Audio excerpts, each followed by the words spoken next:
dari organ sistem pencernaan.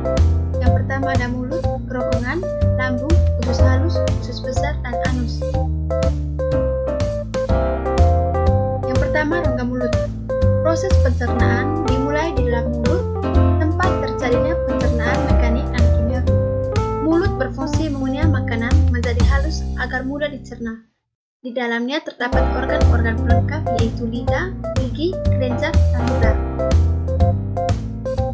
Faring atau pharynx merupakan saluran pernapasan yang memiliki bentuk seperti tabung kerucut yang dimulai dari belakang hidung dan rongga mulut hingga sebagai sebelum trakea dan esofagus.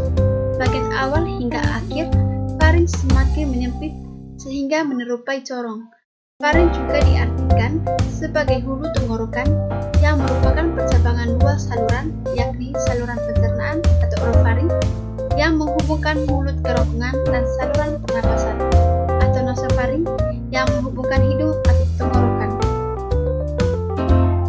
Fungsi pharynx yang pertama menjalani jalan untuk udara, yang kedua mendorong makanan ke dalam kerongkongan, yang ketiga menyeimbangkan tekanan udara, memisahkan udara dari makanan dan air, membantu manusia untuk berbicara, dan yang terakhir berperan dalam proses penelan makanan.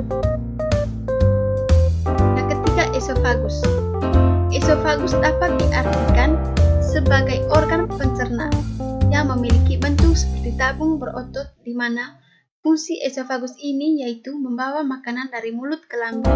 Esofagus mendorong makanan dengan gerakan hasil kontraksi otot.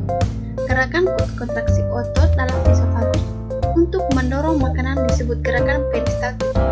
Ukuran panjang esofagus atau kerongkongan orang dewasa mencapai 23-25 cm dengan lebar berkisar 2 cm. Yang keempat, gaster atau lambung.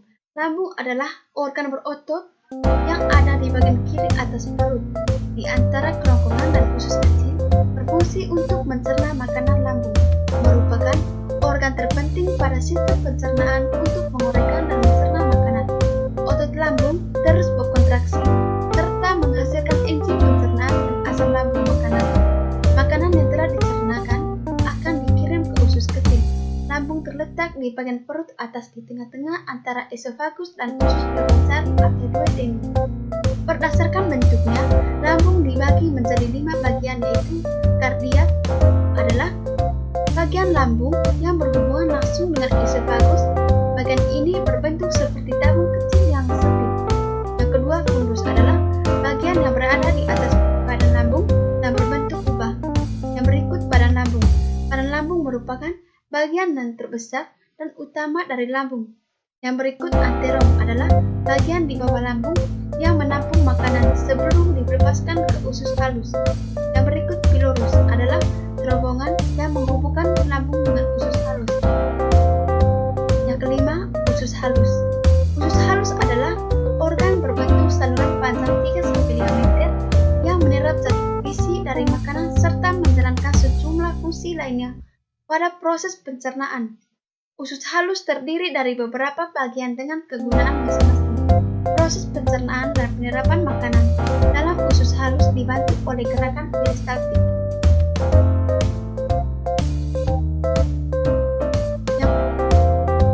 Yang berikut, usus halus. Usus halus adalah organ berbentuk saluran panjang 3-5 meter yang menyerap zat gizi dari makanan serta menjalankan sejumlah fungsi lainnya pada proses pencernaan. Usus halus terdiri dari beberapa bagian dengan kegunaan masing-masing. Proses pencernaan dan penyerapan makanan dalam usus halus dibantu oleh gerakan peristaltik usus.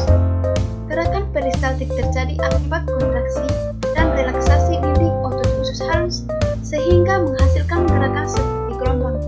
Gerakan ini membuat makanan dapat bergerak di sepanjang usus serta membantu mencampur makanan dengan enzim-enzim pencernaan makanan yang telah diubah menjadi bentuk terkecil, kemudian dapat diserap oleh usus dan diedarkan oleh darah.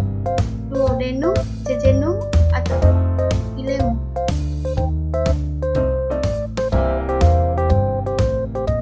Yang keenam, usus besar atau curung. Usus besar adalah organ pencernaan yang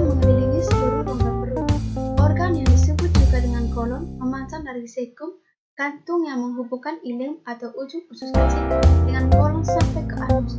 Kolon terdiri dari 4 lapisan, yaitu mukosa, submukosa, muscularis, trofia, dan serosa. Masing-masing lapisan pada usus besar tersebut meliputi fungsi yang berbeda-beda. Bila direntangkan, usus besar memiliki panjang sekitar 1,5 meter. Salurannya menjadi terbagi 4 bagian. Yang ketujuh, rektum dan anus. Rektum adalah organ terakhir dari usus besar yang berakhir di anus. Organ ini berfungsi sebagai tempat penyimpanan sementara feses. Mengembangkan dinding rektum karena penumpukan material di dalam rektum akan memicu sistem saraf yang menimbulkan keinginan untuk melakukan defekasi. Jika defekasi tidak terjadi, seringkali material akan dikembalikan ke usus besar, di mana penerapan air akan kembali dilakukan. Jika defekasi tidak terjadi untuk periode yang lama, konstipasi dan penerasan feses akan terjadi. Anus adalah bagian terakhir dari saluran pencernaan. Panjang anus adalah kira-kira 4-5 cm. Anus memainkan peranan penting untuk defekasi. Sekiranya terjadi kelainan, tidak dapat berlangsung normal. Terdapat beberapa otot yang membantu anus agar defekasi lancar tidak dapat berlangsung normal. Terdapat beberapa otot yang membantu anus agar defekasi lancar, seperti poplocreta merupakan bagian dari otot defekator anus sphincter anixternus atau otot lurid, dan sphincter ani internus atau otot polos.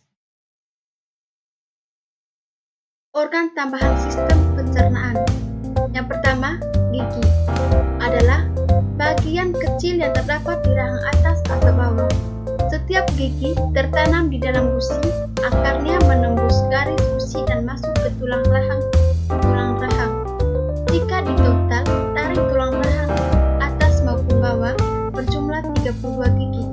Fungsi gigi tidak hanya untuk mengunyah dan mencerna makanan, tetapi juga berperan penting dalam berbicara. Lidah merupakan indera pengecap yang terdiri dari sejumlah bagian dan memiliki berbagai macam fungsi lainnya. Sebagai pengecap, lidah juga memiliki beberapa fungsi utama, antara lain membantu kita berkomunikasi, mengunyah dan menelan makanan.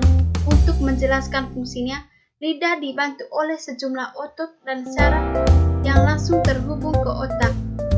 Keberadaan otot inilah yang membuat lidah bisa bergerak bebas ke segala arah di dalam rongga mulut. Yang berikut kelenjar liur atau kelenjar ludah adalah kelenjar ekskorin, yaitu kelenjar yang mempunyai saluran sendiri yang memproduksi air liur.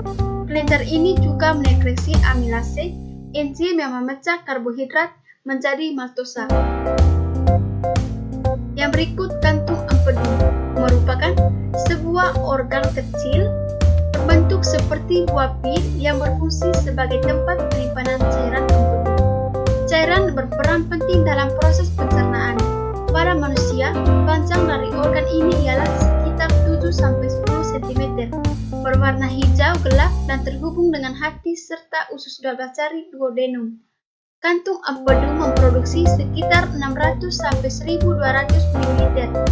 Cairan empedu perharinya dalam keadaan normal 97% dari cairan ini ialah air. Yang berikut pankreas adalah organ kelenjar yang memanjang pada dinding posterior abdomen, tepat di belakang lambung, yang memiliki beberapa fungsi dalam sistem pencernaan. Pankreas dikelilingi oleh hati, limpa, kantong empedu, dan usus kecil. Separuh pankreas berada di antara limpa dan lambung, sedangkan bagian lainnya yang disebut kepala terhubung dengan bagian utama usus kecil yaitu duodenum atau usus 12 jari. Dan yang terakhir, hati. Secara anatomi, hati terletak di sebelah kanan atas abdomen atau perut, di antara rongga dada dan rongga perut, dipisahkan oleh sekat disebut diafragma. Hati merupakan kelenjar terbesar dalam tubuh manusia dengan berat sekitar 1,5 kg. Anatomi hati memiliki 4 lobus dengan ukuran yang berbeda, yaitu lobus kanan, lobus kiri, lobus quadratus, dan lobus kuadrat. Thank you. Jangan lupa subscribe, comment, and share ya. Bye bye.